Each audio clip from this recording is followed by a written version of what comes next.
What's going on, guys? It is Bernardo, and today is all about setting up for OSDCloud locally. So let's get right into it. All right, guys. So I'm starting this nice little small mini series dealing with OSDCloud.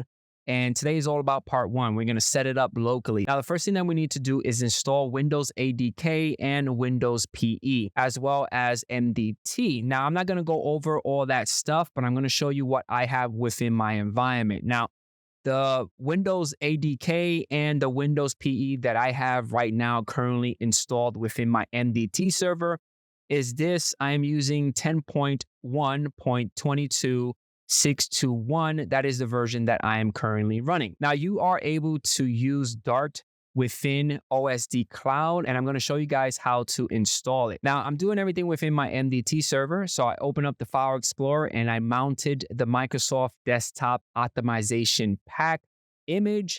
I'm going to right click on the E drive and I'm going to select Open. Now, within here, I'm going to go into the Dart folder. I'm going to double click and go inside the Dart 10 folder.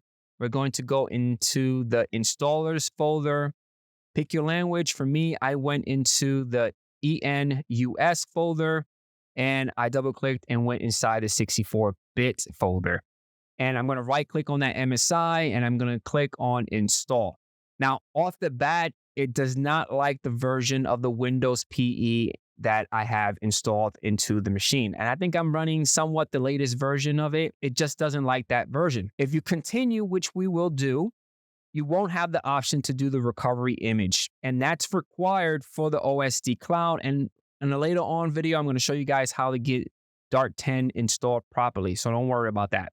So we're going to click yes here. You're going to get the wizard. We're going to click next, accept the license and terms.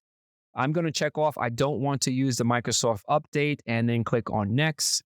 I'm going to leave it as the default locations for the installation files to get dropped into. Click next here. Now, for the setup options, you're not going to see the recovery image because, again, Dart 10 does not like the version that I have on this machine. Don't worry about it. Click next here.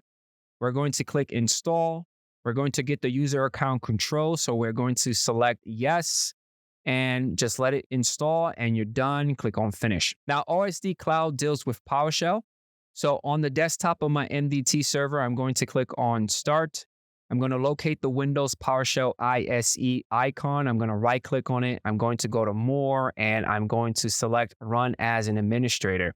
You're going to get the user account control. So just click on Yes to load the PowerShell ISE up. Awesome. Now, the first command that we need to do, and you only need to do this once, is the following. We're going to set the execution policy, remote sign, and we're going to force it. So just run that command. Now, the second command that we need to do is install the module. Pretty self-explanatory. Install module, OSD, force it. Once you run this, it's going to start installing the OSD packages and all the modules. Once it's completed, I do recommend to run the following command, git command with a switch of module OSD. And that will give you a nice list of all the aliases and the commands that you are able to use within this module. And that's it. This is part one only, just to get you guys up and running locally. OSDCloud does utilize MDT, so just make sure that your MDT server is up and running and you're able to deploy successfully, as well as Windows ADK and Windows PE should be installed. But like I said before, I'm going to show you guys on a later video how to get Dart 10 properly installed so you can get all three options available, because if you're running the latest and greatest Windows PE, it does not like it. And that's it, guys. Hopefully you guys enjoy this video and I catch you guys on the next one. Peace out.